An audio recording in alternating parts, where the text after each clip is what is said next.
پیر وحید قلندر کے خاص کمرے سے حق حق کی صدائیں بلند ہو رہی تھیں، اور یہ آوازیں صرف اسی وقت بلند ہوتی تھیں جب وہ گناہگار مریدوں کے برہنہ جسموں پر ڈنڈے برساتا تھا۔ اس وقت بھی پیر صاحب کی ہذیانی انداز میں گونجتی ہوئی آواز کمرے سے باہر تک آ رہی تھی، جس سے لگ رہا تھا کہ سزا پانے والی مریدنی انتہائی گناہگار شمار کی گئی ہے، ورنہ عام طور پر چھوٹی ضربوں سے کام چل جاتا تھا۔ مگر جب بھی کسی بڑے گناہ والے مجرم کا معاملہ پیش آتا تو جلال کی وجہ سے پیر صاحب کی آواز میں شدت اور ڈنڈے کی ضرب دونوں بڑھ جاتی تھیں۔ کچھ دیر بعد کمرہ خاص کا دروازہ کھلا اور ایک خوبرو مریدنی سسکتی اور آہیں بھرتی ڈگمگاتے قدموں سے باہر نکلی۔ اگر قریب ہی موجود عورت اسے تھام نہ لیتی تو وہ یقیناً نقاہت کی وجہ سے منہ کے بل گر جاتی۔ نصیبوں والی ہو جو پیر صاحب نے تمہارے گناہ جھاڑ دیے ہیں، اب تمہارے من کی ہر مراد پوری ہوگی اور تمہاری گود بھی ہری ہو جائے گی۔ اس ادھیڑ عمر عورت نے اسے سہارا دے کر بٹھاتے ہوئے کہا تو ارد گرد موجود دوسرے لوگ بھی اسے کسی نومولود بچے کی طرح پاک ہونے پر مبارکباد دینے لگے۔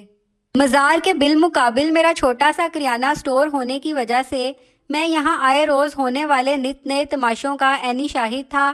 یہ سب خرافات دیکھ کر میرا خون کھولتا رہتا تھا۔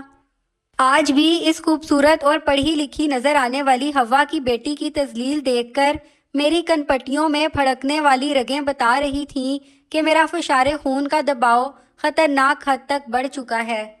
مگر بے حیثیت اور بے وقت انسان سوائے کڑنے کے اور کر بھی کیا سکتا ہے؟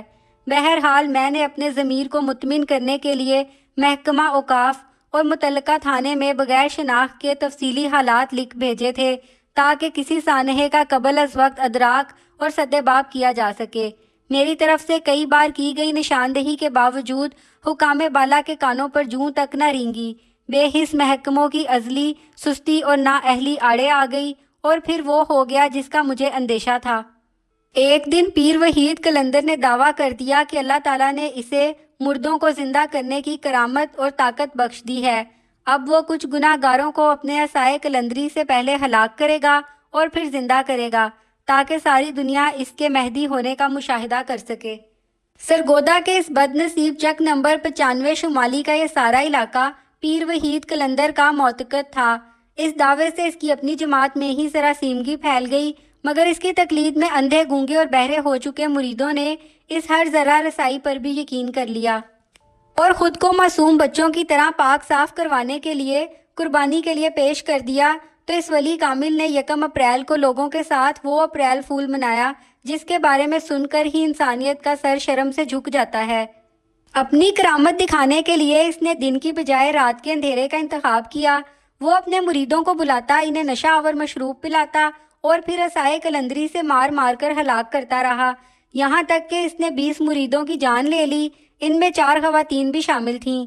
آخر میں کچھ کمزور دل مرید موت کو سامنے دیکھ کر خوف زدہ ہو کر بھاگ اٹھے۔ اسی دوران میں خوف اور اذیت کے عالم میں رہا اور بار بار کالیں کر کے متعلقہ تھانے کو حالات کی سنگینی کے بارے میں بتانے کی کوشش کرتا رہا، مگر ان لوگوں کو تو بس میری شناخت چاہیے تھی۔ انہیں اس بات سے کوئی سروکار نہیں تھا کہ قیمتی جانیں ضائع ہو رہی تھیں۔ موت سے خوف زدہ ہو کر بھاگنے والے جب خود تھانے اور میڈیا تک پہنچے تب کہیں جا کر اندھے بہرے اور بے حس قانون کے مردار جسم میں حرکت کے آثار پیدا ہوئے اور اس مرد قلندر کو رنگے ہاتھوں گرفتار کیا گیا۔ مگر تب تک درجنوں گھروں میں صفِ ماتم بچ چکی تھی۔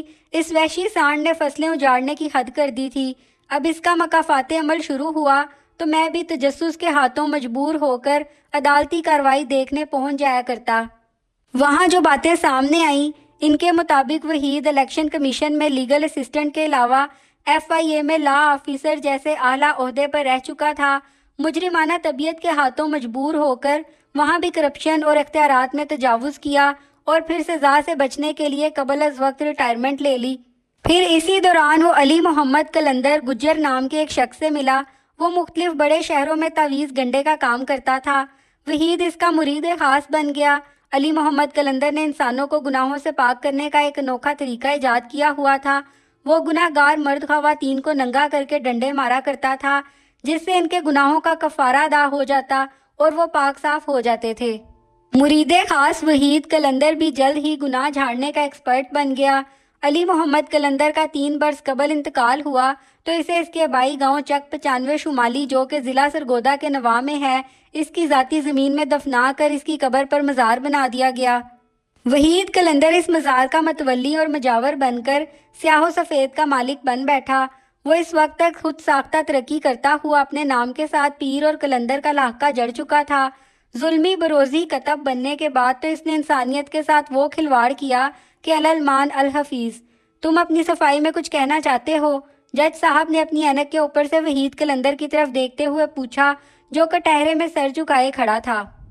جج صاحب آپ میرے ساتھ چلیں، میں ان سب مقتولوں کو دوبارہ زندہ کر دوں گا، بس ایک شرط ہے، پولیس ہمارے ساتھ نہیں ہونی چاہیے۔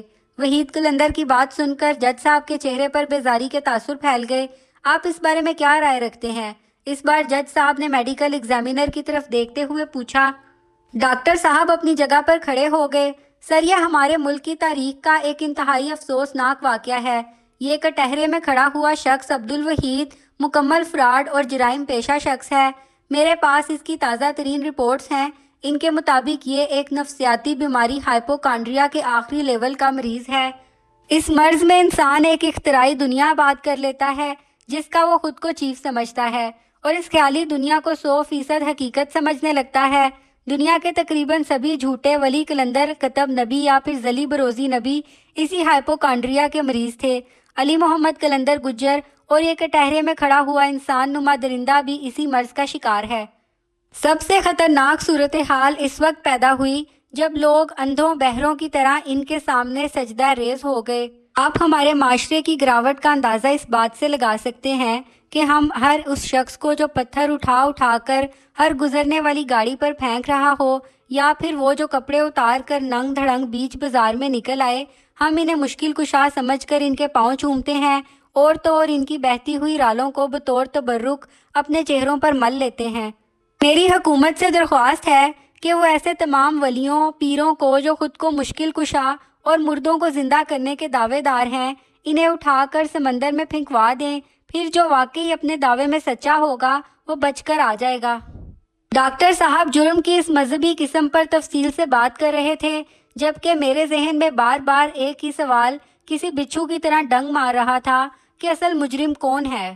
ہائپوکانڈریا کے مریض یا پھر ریاستی ادارے جن کی ناک کے نیچے یہ انسان نما درندے اندھی محبت اور تقلید کے مارے ہوئے معصوم لوگوں کی عزت اور زندگیوں سے کھیل رہے ہیں، یا پھر ہم خود عوام الناس؟ میں کنفیوز ہوں۔ اگر آپ کو صحیح جواب ملے تو مجھے ضرور بتائیے گا۔